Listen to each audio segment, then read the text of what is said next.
Olá pessoal, vamos continuar a segunda parte da nossa aula de resposta temporal de sistemas, da disciplina de análise de sistemas físicos, abordando a dinâmica de sistemas. A gente viu as funções de transferência e que elas vêm de equações diferenciais ordinárias que modelam a dinâmica de sistemas. E essas equações diferenciais ordinárias e, consequentemente, as funções de transferências, elas podem ser classificadas em três tipos básicos de sistemas. O sistema de primeira ordem, eles são amplamente utilizados para descrever o comportamento de sistemas, comportamento dinâmico de sistemas e processos físicos simples. São sistemas que respondem às entradas com variação suave. Eles surgem naturalmente com situações onde há um único elemento de armazenamento de energia, que é o caso de um capacitor, um tanque ou a inércia de uma massa. E são modelados por uma equação diferencial de primeira ordem. Então, é a derivada primeira da saída, que já está normalizada, ou seja, o coeficiente que ela teria aqui na frente já dividiu todos os outros dois coeficientes que existem nesse modelo, nesse tipo de sistema básico. Então, a derivada primeira da saída, mais a saída vezes um coeficiente, que é igual à entrada vezes um coeficiente. Aplicando Laplace, a gente, considerando as condições iniciais nulas, a gente tem uma estrutura fundamental da resposta desse sistema de primeira ordem. Então, aplicando o Laplace, a gente fica com S vezes a saída no domínio de Laplace, mais A vezes a saída no domínio de Laplace, é igual a B vezes a entrada. Organizando aqui essas variáveis, colocando o y em evidência, a gente pode ter a saída em função da entrada e a gente obtém a função de transferência, que é igual a B sobre S mais A. Uma forma típica de representar sistemas de primeira ordem é utilizar o conceito de constante de tempo. Para isso, a gente divide o numerador e o denominador da fração por A, que é esse coeficiente que multiplica a variável. E daí a gente fica com essa forma K sobre tal S mais 1. Sendo tal igual a 1 sobre A, que é a constante de tempo, e K é igual ao ganho estático do sistema. Isso, aplicando então a transformada inversa de Laplace, a gente tem que a resposta impulsiva do sistema, ou a função de transferência, aplicando-se a transformada inversa de Laplace, é igual a K vezes a exponencial de menos t sobre tal. Isso mostra que a resposta impulsiva de qualquer sistema de primeira ordem é necessariamente uma exponencial, conforme velocidade de decaimento determinadas por tal e k. Então, k determina qual é o valor do sistema no tempo igual a zero e tal determina a velocidade de decaimento. Então, quanto menor for o tal, menor a velocidade de decaimento, quanto maior for o tal, maior a velocidade de decaimento. A gente interessa para a gente não apenas a resposta ao impulso, mas a resposta do degrau unitário é muito útil porque permite a avaliação de outras coisas. Então, se a gente aplica um degrau unitário para a gente tem essa forma padrão que a saída do sistema é igual à entrada vezes a função de transferência, e a gente já conhece a função de transferência graças ao estudo da resposta ao impulso, a gente fica aqui K sobre tal S mais 1 é a função de transferência, 1 sobre S é a entrada degrau unitário, e aí a gente tem aquela resposta que é uma parte devido à resposta forçada e outra parte é a resposta natural do sistema, em que foi aplicada aqui a método de frações parciais de Heaviside, e aí a gente tem K sobre S menos, seria K tal sobre tal S mais 1. Mas aí só mudei aqui a representação porque tal S mais 1, aplicar transformada inversa, não está na tabela diretamente. A gente tem que dividir por tal para poder ficar na forma que a gente conhece, sabendo que o 1 sobre tal é igual a A gente consegue alcançar que a resposta ao degrau é igual a K vezes 1. Então, isso daqui, K sobre S, é igual a 1 vezes o degrau unitário, ou considerando um tempo maior do que zero, menos esse termo aqui é exponencial, só para t maior do que zero. Então, multiplicar pelo degrau unitário ou escrever t maior do que zero dá na mesma. A gente fica com esse termo, o termo exponencial. Então, é menos de menos t tal, em que o k já foi colocado em evidência. A resposta tende, então, ao valor final, k assintoticamente. Ou seja, ao aplicar o degrau unitário, a gente vai ter na resposta uma aproximação assintótica do valor de k. Então, algumas informações que são importantes em sistema de primeira ordem, que são gerais. A gente define os parâmetros temporais do sistema pela resposta ao degrau desse sistema de primeira ordem, que é o tempo de subida, rise time em inglês, é o tempo necessário para a resposta passar de 10% até 90% do seu valor, considerando k igual a 1. Então, tá, 10% de k deve ser nesse ponto aqui, 90% de k deve ser nesse ponto aqui. O que a gente percebe, avaliando a resposta temporal, é que o t ele vai assumir alguns valores de tal. Então, se a gente colocar que o t é igual a tal e substituir nessa equação, vai ficar e elevado a menos tal sobre tal. Tal sobre tal é igual a 1, então é e elevado a menos 1. Aí dá para calcular o valor de e elevado a menos 1. E 1 menos e elevado a menos 1, considerando k igual a 1, é igual a 0,63. Isso é 63,2%. E aí, em 2 tal, a gente tem 86,5%. O resultado dessa equação, se fosse e elevado a menos 2, seria 0,1 menos isso, seria 0,86, ou seja, 86%. E aí, em 3 tal, 95%, 4 tal, 98,2%. É aquela aproximação assintótica que a gente tem. Então, a gente pode avaliar temporalmente a resposta. O tempo de subida é quando a gente vai considerar de 0,1 até 0,9. E aí a gente quer saber quanto tempo demora para que isso aconteça. Esse é o chamado TR.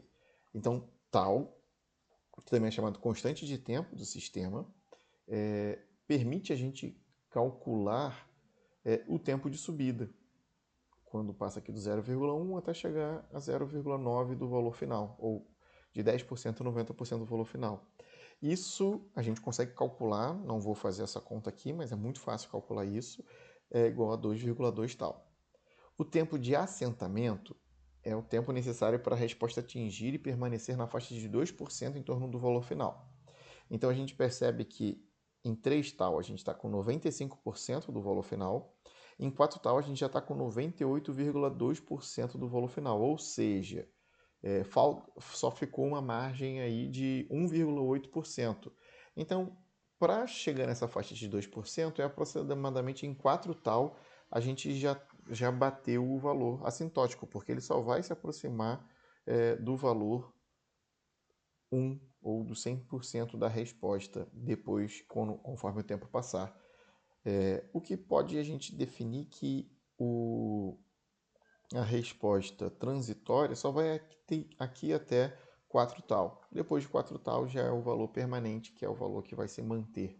Então, são duas informações, ou dois parâmetros de tempo que são fundamentais em sistemas de primeira ordem.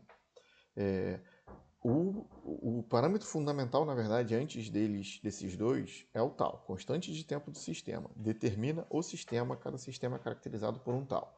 E a partir desse tal, a gente pode calcular o tempo de subida dessa resposta, para saber quando que ela vai se aproximar do valor correspondente à entrada, que seria o degrau unitário, e o tempo de assentamento, que eu tenho certeza que a resposta vai estar aproximadamente em 2% em torno do valor final. Eu só consigo fazer essa avaliação aplicando o degrau unitário. O impulso unitário não é suficiente para eu conseguir esses dados. Então, pensando no estímulo impulso unitário, eu consigo a função de transferência. Legal. Depois disso, eu tenho que aplicar o degrau unitário, que eu consigo essas informações de tempo. E eu também tenho a resposta rampa, que aí eu consigo mais informação. Então, aplicando-se a entrada rampa unitária, aí é a mesma história, que a resposta vai ser igual à entrada vezes a função de transferência, só que agora a entrada é 1 sobre s ao quadrado, que é a rampa unitária. A saída, ou a resposta, vai ser k sobre s ao quadrado menos tal k sobre s menos tal k sobre s mais 1 sobre tal. Isso daqui a gente obtém aplicando os métodos de Riverside para calcular as frações parciais e a gente, aplicando a transformada inversa, a gente tem que a resposta à rampa unitária vai ser igual a k, que multiplica t menos tal, mais tal exponencial de menos t sobre tal, vezes o degrau unitário, ou a gente também pode escrever que é t maior do que zero. Então, aplicando a rampa é essa reta pontilhada aqui, que é o RT igual a t. Isso daqui é a rampa. Quando a gente aplica a rampa num sistema de primeira ordem, vai ser essa linha preenchida, que é o YR, que vai ser a resposta que a gente consegue obter com os sistemas de primeira ordem. Ou seja, o sistema de primeira ordem não alcança a rampa. Ele corre com um afastamento, que curiosamente o afastamento que ele vai correr de diferença é de tal. Pensando naquela ideia do satélite que está se aproximando, ele não vai conseguir acompanhar a variação de posição do satélite. Ele vai sempre perder o satélite a posição do satélite. E vai perder exatamente numa amplitude de tal, ou num tempo de atraso de tal. Curiosamente é a mesma coisa, tá?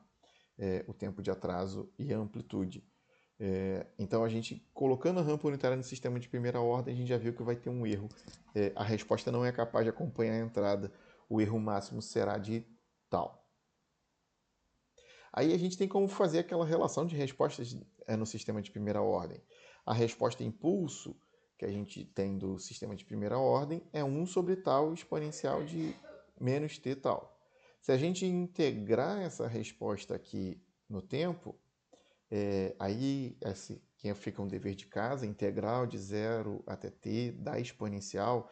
Eu criei essas variáveis dummy, aqui eu coloquei o gama para a variável dummy. Então, não errei isso aqui não. Esse tal aqui, ele é aqui mesmo. A gente vai de 0 até t desses valores aqui. Beleza.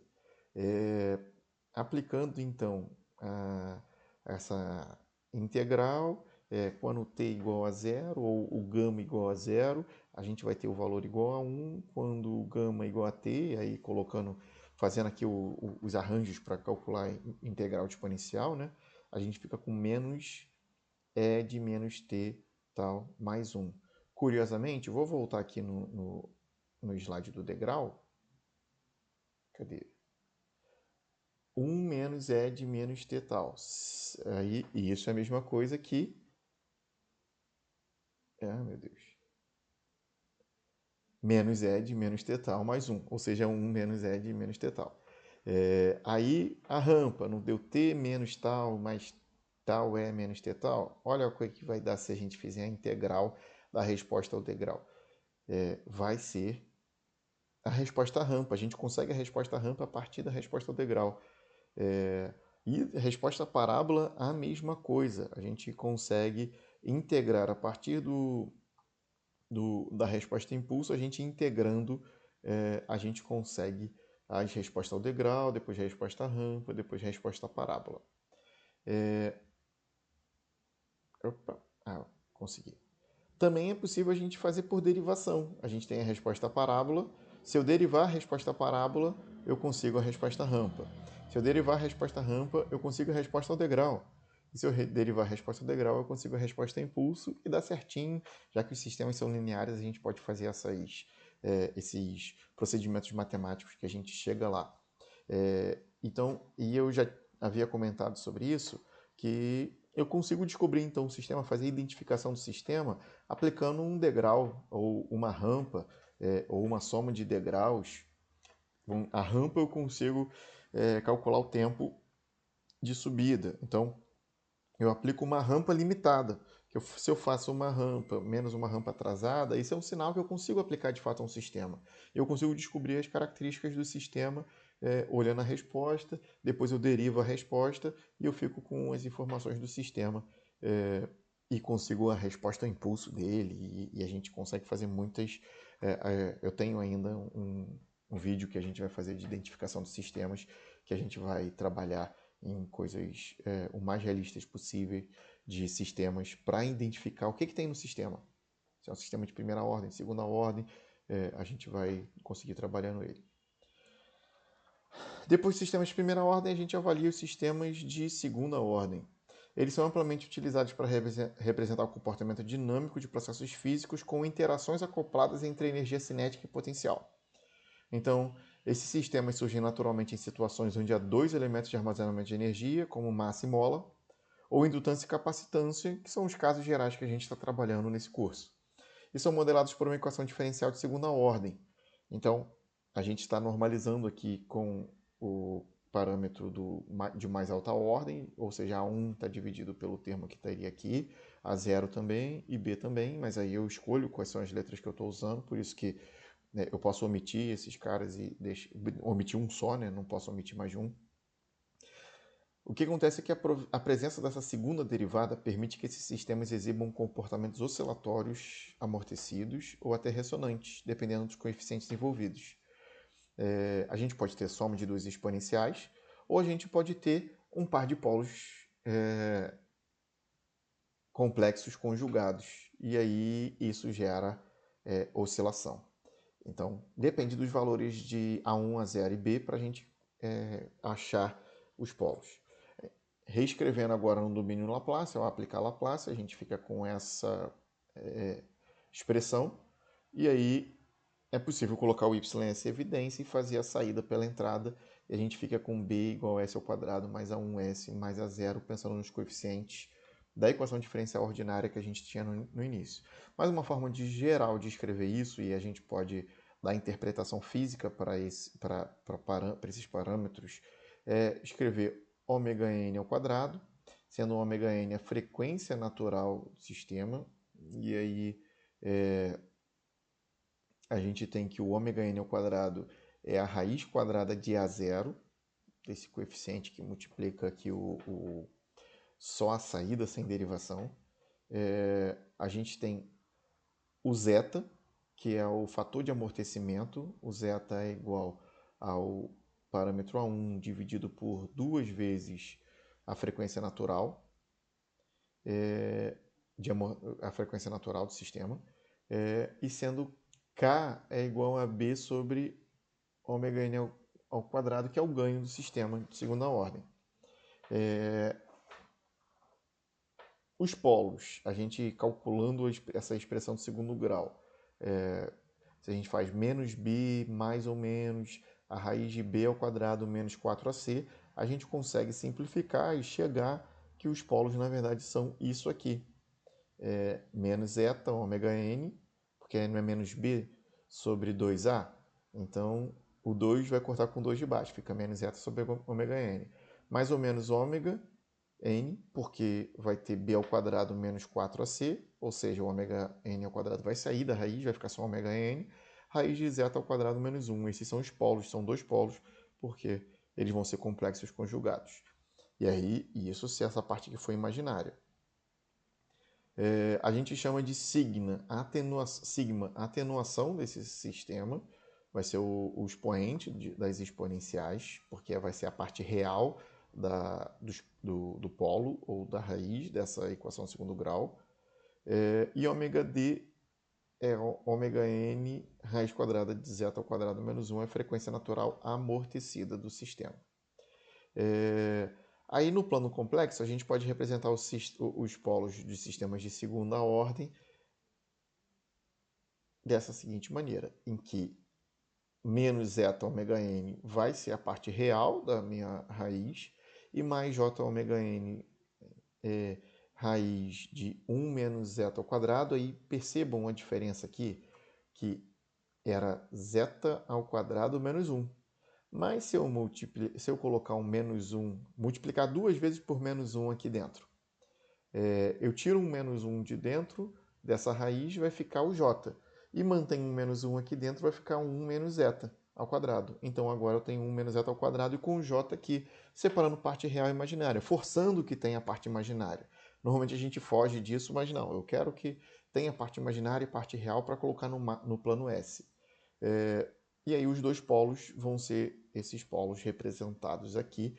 Eles sempre são simétricos, em que a parte real dos dois tem que ser iguais se a gente tem os polos complexos. Aí definindo sigma é igual a zeta ômega n, que a gente já viu antes, e ômega d é igual a ômega n raiz quadrada de 1 menos zeta ao quadrado, a gente pode reescrever os polos P1 e P2 nos termos de sigma e ômega d. Então, fica dessa forma aqui, mais simplificada. Além disso, a gente tem que a fase vai ser um parâmetro útil na transformada inversa de Laplace. A fase, a gente aplicando aqui, entendendo um triângulo retângulo, esse triângulo retângulo no plano S, a gente até consegue calcular essa distância aqui. Essa distância vai ser ômega n. Isso aí é um exercício de casa também, dado que aqui é ômega n raiz de 1 menos zeta ao quadrado. Faz o quadrado disso, mais o quadrado disso, a gente tira a raiz quadrada depois, vai conseguir a hipotenusa desse triângulo. E não só isso, a gente também consegue o ângulo em termos do cateto oposto sobre o cateto adjacente, que aí a gente tem a tangente.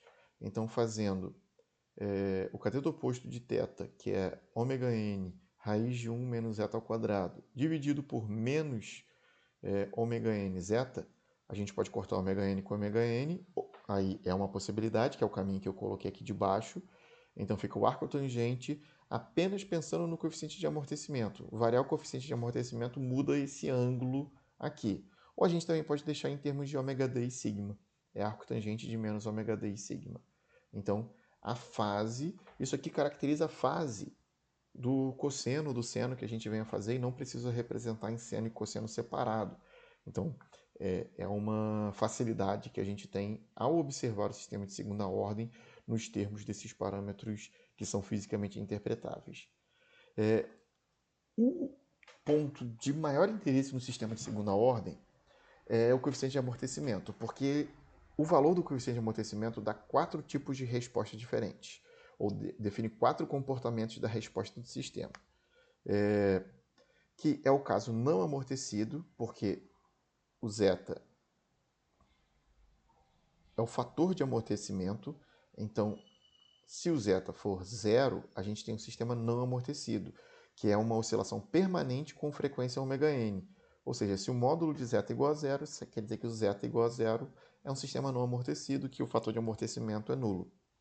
Um sistema subamortecido, em que as oscilações são amortecidas com frequência ômega n, a gente tem oscilações amortecidas cuja frequência é ômega n e a atenuação é sigma. Então, se o módulo de zeta é menor do que 1, é o caso em que o zeta está entre 0 e 1, a gente tem um sistema subamortecido. O sistema criticamente amortecido é uma resposta mais rápida que não oscila, sem oscilar. Então, é o módulo de zeta igual a 1, significa que o zeta é igual a 1.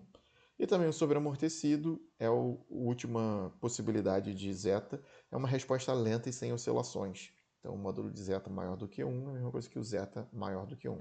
Aí vamos ter que avaliar cada caso. Então, a gente vai fazer a avaliação considerando principalmente a resposta degrau unitário para um k igual a 1. Então, sabendo que a gente vai ter uma saída, que eu estou chamando a saída ou resposta agora de C, como uma variável de controle de saída, que aí eu quero saber qual é a resposta de controle. Isso é igual a função de transferência vezes o degrau unitário. num sistema não amortecido, os polos são conjugados e puramente imaginários. Então, só relembrando aqui que a gente tinha ômega-n ao quadrado sobre s ao quadrado mais 2 ômega-n s mais ômega-n ao quadrado vezes s. Se o zeta for igual a zero, a gente fica com s ao quadrado mais ômega-n ao quadrado. É isso daqui. Aí a gente faz frações parciais, o cálculo das frações parciais dessa relação. O cálculo das frações parciais fornece para a gente 1 sobre s menos s sobre s ao quadrado mais ômega n ao quadrado. Aplicar transformada inversa de Laplace disso é tranquilo, porque 1 sobre s é o degrau unitário, que é igual a 1 para t maior do que zero. E isso daqui, s sobre s ao quadrado mais ômega n ao quadrado, da tabela de transformada inversa de Laplace, isso aqui é o cosseno.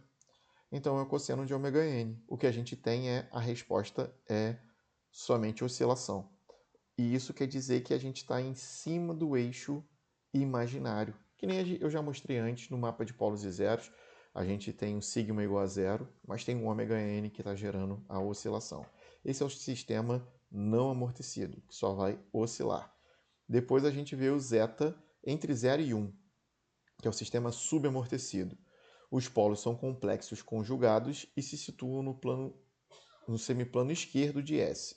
Então, ômega n ao quadrado sobre s ao quadrado mais 2 zeta ômega n s mais ômega n ao quadrado. Isso aqui multiplicado por 1 sobre s. A gente calcula as frações parciais e chega em s mais 2 zeta ômega n aqui. Então eu não estou mostrando no passo a passo para as frações parciais, mas isso aí também é uma tarefa que pode ser seguida e a gente já sabe onde tem que chegar. Esse aqui é uma subtração dessa fração aqui. A gente pode tirar esse termo daqui de dentro e colocar aqui fora, que isso é útil para a gente encontrar a transformada inversa de Laplace desses dois termos. Mas a gente já sabe, pelo que eu já mostrei antes, que os polos dessa equação de segundo grau, eles vão estar situados aqui no semiplano esquerdo de S. Eu consigo calcular os polos desse cara, que vai ser menos zeta ômega n e menos zeta ômega n na parte real e ômega n raiz de 1 menos zeta ao quadrado na parte imaginária, e o complexo e o conjugado dele também vão ser os dois polos que a gente vai encontrar. No sistema subamortecido, considerando a resposta ao degrau, a gente vai fazer a transformada inversa dessa fração, a transformada inversa dela vai dar esse cosseno amortecido, e a transformada inversa dessa fração vai dar esse seno amortecido com esse coeficiente aqui multiplicando. Isso a gente pode combinar esses dois seno e cosseno e ficar só com o seno de ômega dt mais θ, que é a fase do seno. E a fase é obtida pelo arco tangente do fator de amortecimento, como nem a gente já viu um pouquinho antes. Ômega d é igual a ômega n raiz de 1 menos zeta ao quadrado. Então a gente fica com essa expressão aqui, e a curva da resposta vai ter essa cara. Vai ser um crescimento muito rápido e uma oscilação amortecida, que vai tender o valor aqui do degrau a se aproximar ao degrau. A tendência, e aí eu vou vou usar um recurso aqui para me ajudar. O desenho pode ficar mais ou menos. Não era para girar, não. Já sei. Vou roubar, entre aspas. Deixa eu travar aqui meu vídeo e roubar aqui para... vou usar o próprio PowerPoint e criar uma linha. Essa linha que eu estou criando ficou fininha. Vamos melhorar isso. Espessura. Pá. Ó. Essa linha que eu estou criando é o degrau. O que acontece? Sistema de segunda ordem que a gente coloca o degrau na entrada, ela vai tentar se aproximar do degrau, só que ela passa... Ih, tá travado o vídeo. Pronto. Ela vai tentar se aproximar do degrau, só que ela passa e depois ela volta e fica oscilando, contornando esse degrau até oscilando em cima desse degrau, mas estabilizando no degrau que é o chamado sistema subamortecido. Ele vai ter oscilação, mas vai tentar se aproximar do degrau. Aí existe o sistema criticamente amortecido. O sistema criticamente amortecido, a gente tem polos que são reais e iguais, o zeta igual a 1. Com zeta igual a 1, a gente fica só com 2 ômega-n aqui no termo de S. Aí multiplicando o S do degrau aqui, a gente consegue reescrever como S que multiplica S mais ômega-n ao quadrado, que isso aqui é um quadrado perfeito. E ao aplicar o método de Riverside para polos repetidos, a gente fica com 1 sobre S menos ômega-n sobre S mais ômega-n ao quadrado menos 1 sobre S mais ômega-n. Aí, aplicando a transformada inversa para isso, a gente fica com essa expressão. Isso forneceu para a gente uma resposta que ela é a mais rápida que a gente pode conseguir para se aproximar do degrau. Então, aí eu vou fazer a mesma coisa, vai dar uma travada no vídeo. Mas eu vou fazer a mesma coisa para desenhar aqui o degrau. Ele se aproxima muito mais rapidamente do degrau do que... não vai ter oscilação. Vou colocar 3 pontinhos só. Não vai ter oscilação. Ele vai se aproximar muito rapidamente do degrau. Mas aí eu tenho que conseguir um fator de amortecimento igual a 1 para isso acontecer. E tem um caso sobreamortecido, que se eu errar e colocar um fator de amortecimento maior do que 1, ou encontrar na natureza um sistema que tem um fator de amortecimento maior que 1, os polos são reais e diferentes. Então, eu consigo encontrar os polos que são reais, não tem parte imaginária, aí não está 1 menos zeta ao quadrado. Eu sei que o zeta vai ser maior do que 1. Então, zeta ao quadrado vai ser maior do que menos 1, então não vai ter raiz negativa. E com isso, eu consigo fatorar. Fazendo fatorar, eu uso o método de reversar. Eu fatorando aqui, eu tenho 3 polos diferentes. Eu uso o método de Riverside e consigo achar os resíduos aqui de cada fração. E eu sei já também que meus polos vão ser menos zeta ômega n menos ômega n raiz de zeta ao quadrado menos 1, que é o caso desse polo aqui à esquerda. E menos zeta ômega n mais ômega n, é o oposto, né? Mais ômega n raiz de zeta ao quadrado menos 1, que é esse polo mais à direita. E aí eles vão estar no eixo real porque não tem parte imaginária. E aí, se está no eixo real, o que a gente tem de resposta? Exponencial. Se são 2 polos no eixo real, são 2 exponenciais. Aí a gente vê que S1 é isso, S2 é isso, e a gente pode reescrever o sistema como sendo a soma dessas exponenciais ou dessas frações de primeira ordem, com esses coeficientes aqui na entrada, de todo aquele cálculo. E a resposta no tempo vai ser dada por essa soma de 2 exponenciais aqui. Diferente do que a gente teve no caso criticamente amortecido, que era a soma de exponenciais, mas tem um parâmetro tempo multiplicando a primeira exponencial, o que faz com que a resposta seja mais rápida. Já essa daqui é uma resposta mais lenta, mais suave, que está acontecendo no sistema. Então, as respostas possíveis para sistemas de segunda ordem tem no caso não amortecido, vai ter oscilação. Vai ter o caso subamortecido, que vai ter oscilação, mas ela vai extinguir com o tempo.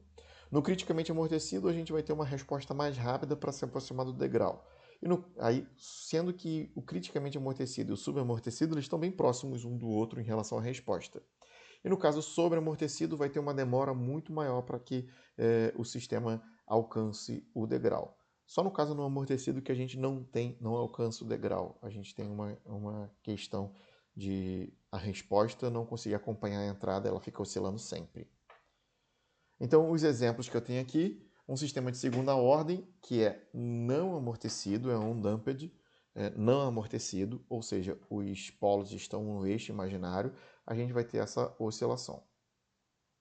Aí tem tudo conta que a gente pode olhar nos slides anteriores e ver aqui 1 menos cosseno de 3t, ele vem aqui porque 3 ao quadrado aqui embaixo, tá? Então aí tem como avaliar, aí esse J3 significa esse 3 aqui. Aí tem o caso criticamente amortecido. No caso criticamente amortecido, a gente tem também como descobrir de cara, olhando aqui essa função de transferência, a gente consegue calcular essa resposta aqui. Eu pulei rapidamente.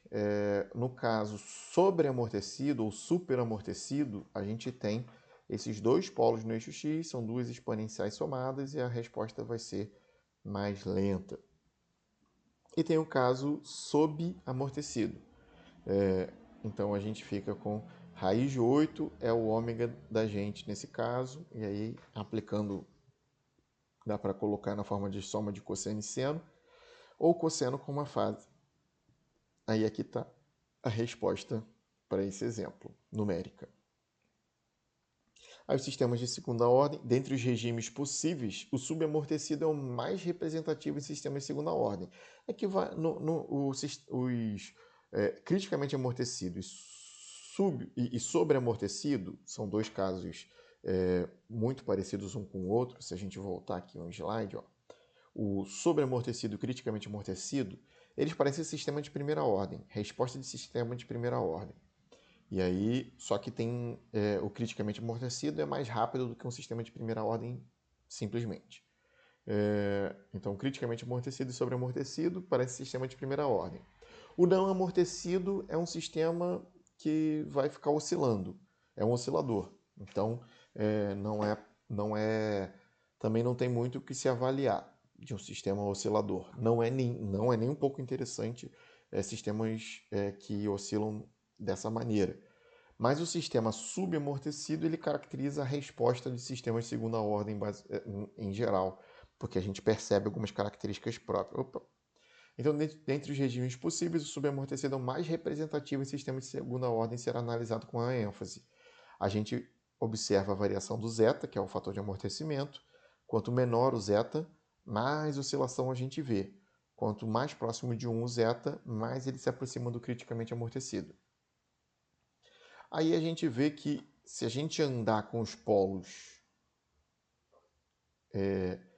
para longe do eixo real, a gente muda a frequência de oscilação apenas. O envelope, ou seja, a exponencial que faz o envelope desse sistema é o mesmo. Enquanto que se eu mudar o sigma ou o valor do expoente da exponencial, a gente tem a mesma frequência, está percebendo que o cruzamento é o mesmo aqui, eles se encontram no mesmo cruzamento, mas o envelope, o 2 ele tem um envelope mais restrito, porque ele tem um decaimento maior, então ele restringe mais o envelope. Quando a gente anda no mesmo ângulo no plano complexo, e aí lembra que é simétrico o movimento dos polos, porque eles são sempre simétricos. Então são três polos aqui diferentes, se eles estiverem andando juntos, se tiver um polo aqui, depois outro polo aqui, depois outro polo aqui, vai ter um espelhamento dele na parte inferior do gráfico, no semiplano inferior. E aí a gente tem que quanto mais distante aqui da origem, mantendo o mesmo ângulo, menor é o tempo de subida, que é um parâmetro que a gente vai abordar melhor nos próximos slides, mas o tempo de subida se torna menor, ou seja, ele se aproxima mais rapidamente de si o degrau. Quanto mais próximo do eixo da origem, pior. Mas eles têm o mesmo overshoot, que o overshoot é quando ele bate no teto. Ele dá um chute, é um chute que ele passou da resposta que ele deveria dar, que era 1, é o degrau unitário, ele tinha que procurar o degrau unitário. Mas ele passou e depois tentou voltar. Então, no sistema de segunda ordem, a gente vai ter essa expressão básica, que ela pode ser representada de outra forma, não esqueçam, pode ser cosseno e seno. a gente vai ter essa característica fundamental, essa forma fundamental. E a gente tira algumas informações dessas formas fundamentais, que é nos casos práticos a gente quer conhecer as características de desempenho do sistema de segunda ordem. Que então é o tempo de subida, o rise time, tempo de atraso é o delay time, tempo máximo é o peak time, o máximo sobre o sinal é o maximum peak e o tempo de assentamento é o settling time. A gente tem quatro parâmetros de tempo e um parâmetro aqui de sobressinal ou overshooting. É o máximo overshoot que a gente chega, o máximo pico que a gente chega. A distância do máximo pico é a comparação do valor unitário, do degrau unitário, e o máximo que a resposta do sistema de segunda ordem deu. O tempo de delay é quando a gente compara aqui com 50% do sinal em relação a 1, a gente vê quanto tempo demorou para chegar até os 50%. O rise time é pegar o valor de 0 até 100 e ver quanto tempo demorou para ele chegar de 0 a 100 ou de 0 a 1. As 100 aqui seria 100%, de 0 a 1. Aí vamos pensar de 0 a 1. O tempo de pico é encontrar quanto tempo demorou para ele bater o pico do overshooting. E o tempo de assentamento é quando ele não vai passar de determinada margem, a resposta não passa de determinada margem e vai ficar ali naquele intervalo. É uma tolerância aceitável. O tempo de subida é o tempo necessário para a resposta ir de 0 a 100% do valor final. Então, aqui o tempo de subida é o T-rise, a time rise, que é esse parâmetro aqui.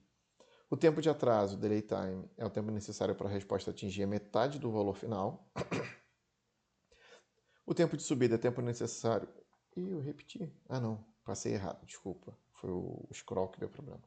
É o tempo necessário para a resposta... O tempo de pico é o tempo necessário para a resposta atingir o primeiro pico de sobrelevação ou de sobressinal.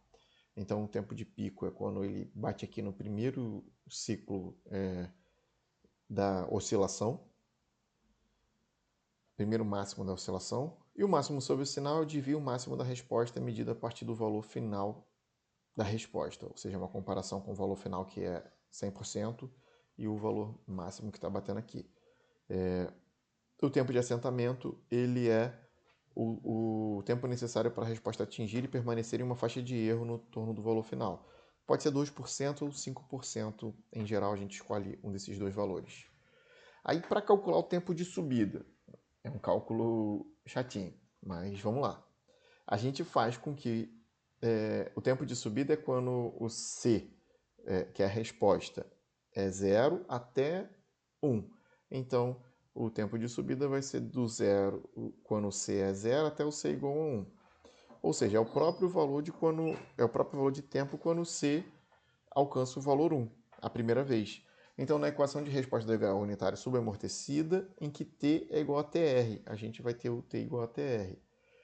Pegando lá a resposta na forma de cosseno mais seno. Deixa eu voltar aqui tudo para mostrar essa. Ela pode ser na forma de cosseno mais seno ou só de seno com uma fase.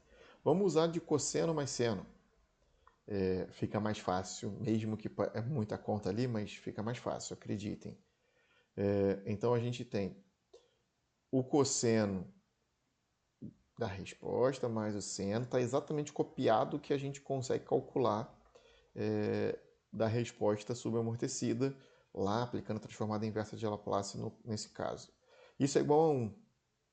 Então, eu passar toda essa expressão para a direita e passar o 1 subtraindo, a gente vai ter que essa expressão toda é igual a 0. Aí a gente tem uma consideração, que a exponencial não pode ser 0, porque a exponencial ela é assíntota, né? Ela tem uma aproximação assintótica com o 0. Então a exponencial não pode ser 0. Esse termo pode ser 0. A gente tenta descobrir quando que esse termo é 0. Então, cosseno de ômega n, raiz de 1 menos zeta ao quadrado, TR. E esse aqui não vou citar cada termo. E esse daqui também, somado com esse valor aqui, é igual a 0. A gente pode passar essa parte subtraindo para o outro lado. E aí a gente fica com cosseno e seno. Como o argumento do cosseno e seno é igual, a gente pode passar essa parte do cosseno dividindo o seno e vira tangente. e passa isso daqui para o outro lado, multiplicando e dividindo correspondentemente. Então quer dizer que a tangente de ômega-n raiz de 1 menos zeta ao quadrado vezes tr é igual a isso daqui. O que eu quero descobrir, e não posso esquecer qual é o meu interesse, é calcular o tempo de subida, tr. Então eu quero isolar o tr que está aqui dentro da tangente. Aí como é que eu fico aqui com menos raiz de 1 menos zeta ao quadrado sobre zeta é igual a tangente de ômega-n raiz de 1 menos zeta ao quadrado tr. Lembrando que ômega-n vezes raiz de 1 menos zeta ao quadrado é chamada de frequência amortecida, ômega d, então eu vou substituir aqui por ômega d. Aí se eu multiplicar ômega-n em cima e embaixo aqui dos dois lados, eu tenho em cima ômega d e embaixo eu tenho o sigma, que é um parâmetro de amortecimento do meu sistema, ou atenuação, a chamada atenuação do sistema. Aplicando o arco tangente dos dois lados, a gente começa a tirar o TR de dentro aqui e pode isolá-lo. A gente fica aqui ômega d igual ao arco tangente de menos ômega d sigma. A gente consegue reescrever isso daqui. Lembra da fase que eu comentei antes, que é o θ? Eu vou pegar todo o ângulo a partir da origem, pensando agora em trigonometria e não só no ângulo, não só na fase, mas sim na trigonometria em si. A gente tem aqui π menos θ é o ângulo desse arco tangente de menos ômega d sobre sigma. Logo, eu posso substituir isso por π menos θ e passar o ômega d dividindo, que eu consigo calcular o tempo de subida. O tempo de subida, então, ele depende da fase e do ômega d. É um parâmetro que a gente pode guardar essa fórmula e eu pedindo isso, a gente pode calcular por essa fórmula. Então, eu tenho que lembrar como é que eu calculo θ, que é ômega d sobre sigma. E aí, ômega d sobre sigma é ômega n raiz de 1 menos zeta ao quadrado sobre ômega n zeta, negativo. Então, isso aí vai ter que ser necessário lembrar. E aí, aplico o ômega d e substituo esses valores para calcular o tempo de subida. O tempo de pico, a gente consegue isso fazendo a derivada igual a zero, porque é o máximo de uma função.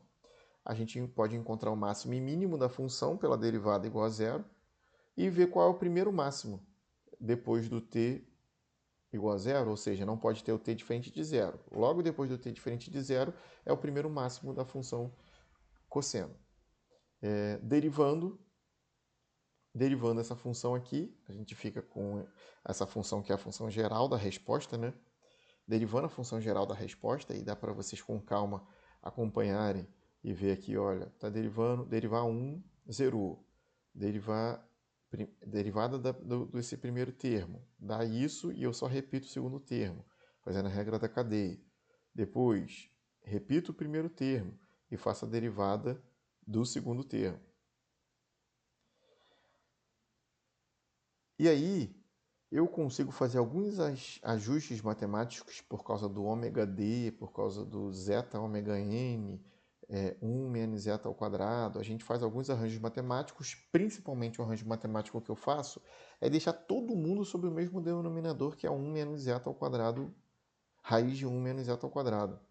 E aí a gente, fazendo isso, aparece aqui, desse zeta ômega n, vai aparecer um ômega d aqui.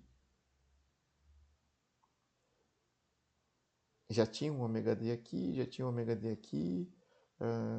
Eu posso fazer um risco. Ah, não. Eu fiz uma gracinha aqui.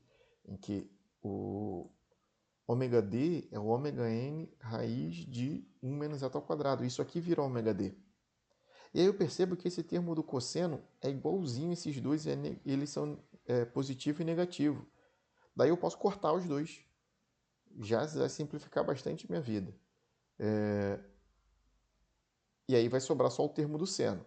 Aí eu vou ter que fazer a soma do termo do seno.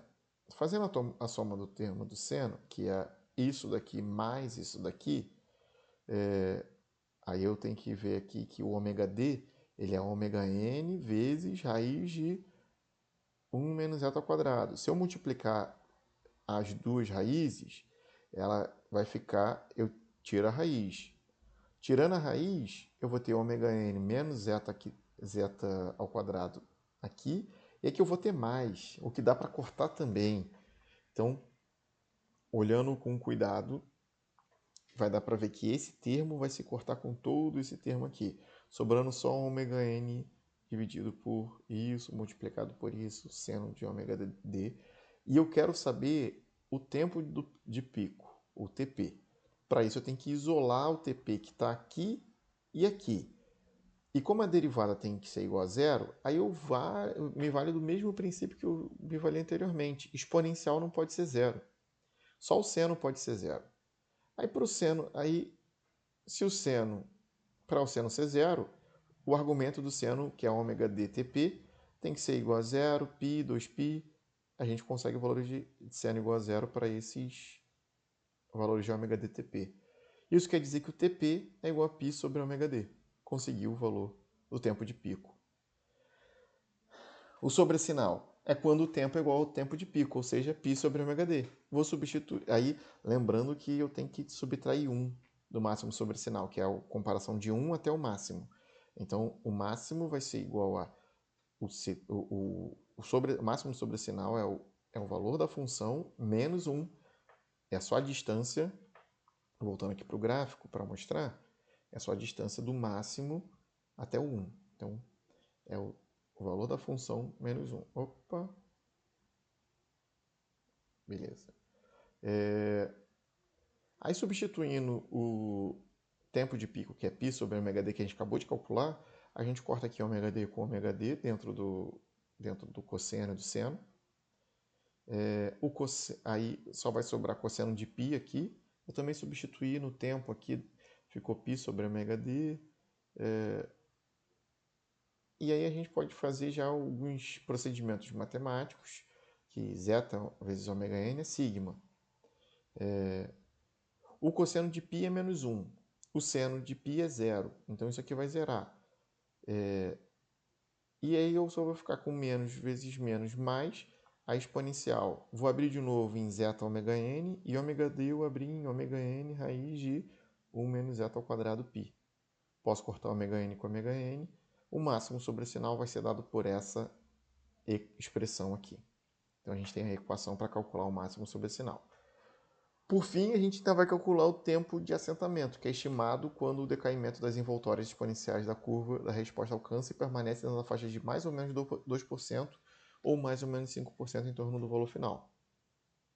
Ou seja, eu quero que a envoltória da curva, não preciso pensar na oscilação, se a envoltória da curva estiver dentro de 2% ou 5%, isso já me garante que a função vai estar dentro de 2% ou 5%. Logo, eu preciso descobrir o TS, que é o tempo de assentamento, que eu vou bater em 2% ou 5%. Aí, passando, multiplicando a raiz para lá e aplicando o logaritmo e depois dividindo pelo que sobra do exponencial, eu consigo o TS. Como esse valor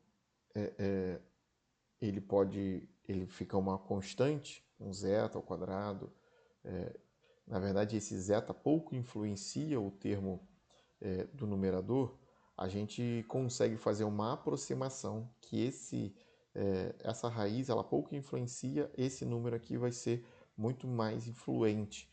Então, o logaritmo neperiano de 2%, a gente vai aproximar de 4, e o logaritmo neperiano de 5%, a gente vai aproximar de 3. Isso quer dizer que o tempo de assentamento vai ser 4 sobre zeta n, se for o critério de 2%, ou 3 sobre zeta n, se for o critério de 5%. Só que 1 sobre zeta n é chamado constante de tempo do sistema em segunda ordem. E a gente vai chamar de tal essa constante de tempo.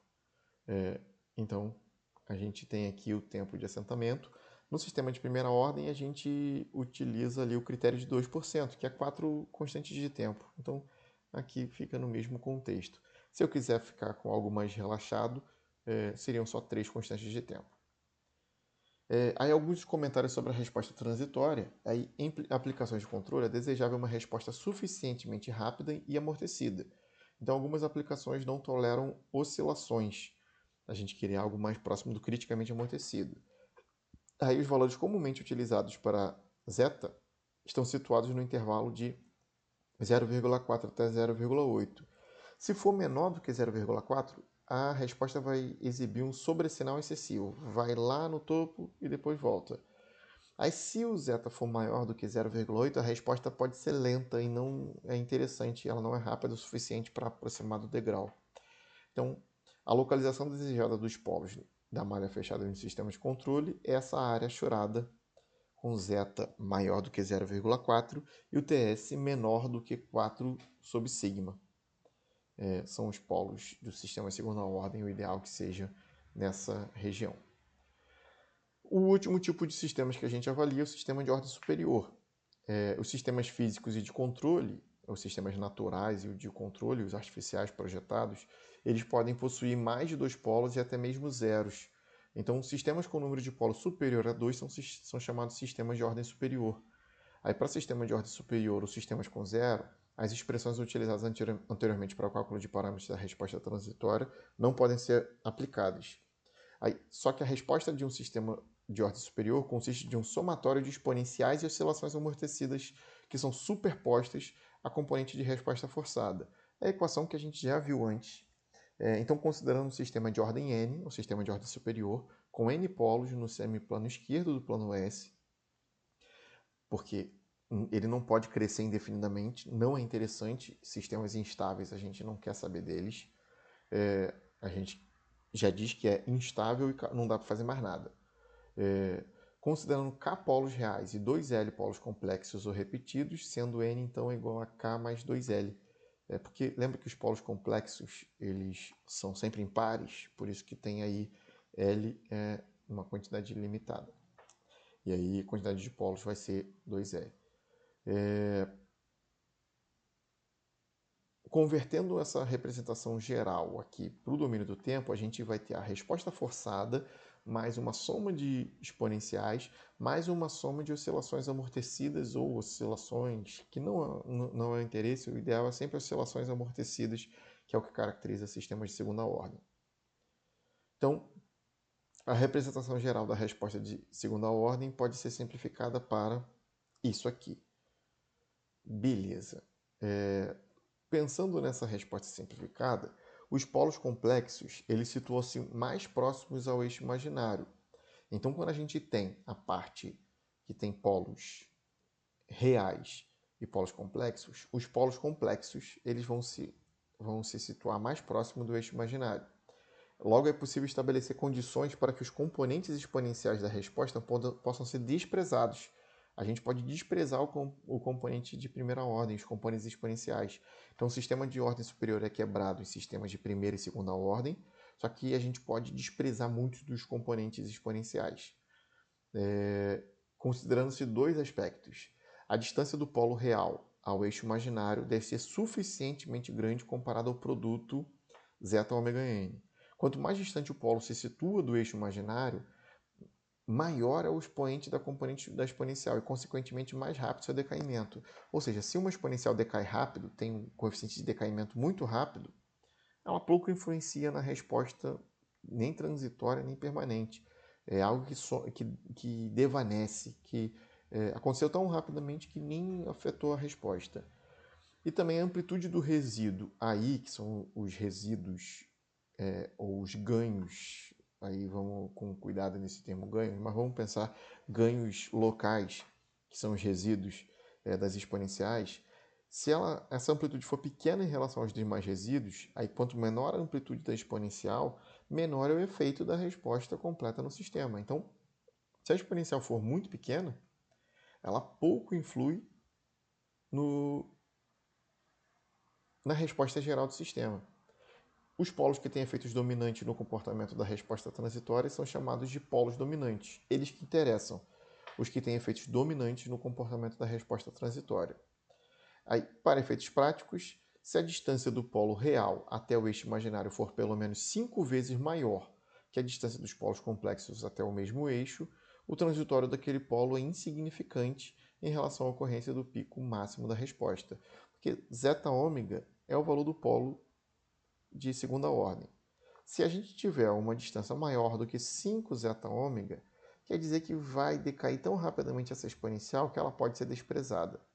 E, em geral, a gente consegue aproximar sistemas de segunda ordem ou sistemas de ordem superior na soma de sistemas de segunda ordem. Então, a gente olha para os sistemas de segunda ordem e muitas vezes a gente pode combinar os sistemas de segunda ordem em um só, pensando só nas fases e combiná-los.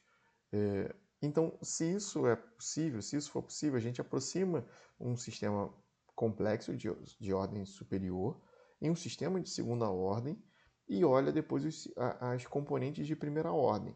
Se a distância for maior do que 5 zeta-ômega, que é o polo desse sistema de segunda ordem, podemos desprezar esses polos. Se ele estiver dentro de um intervalo, a gente não despreza os polos. Eles não são dominantes, mas também não são desprezíveis.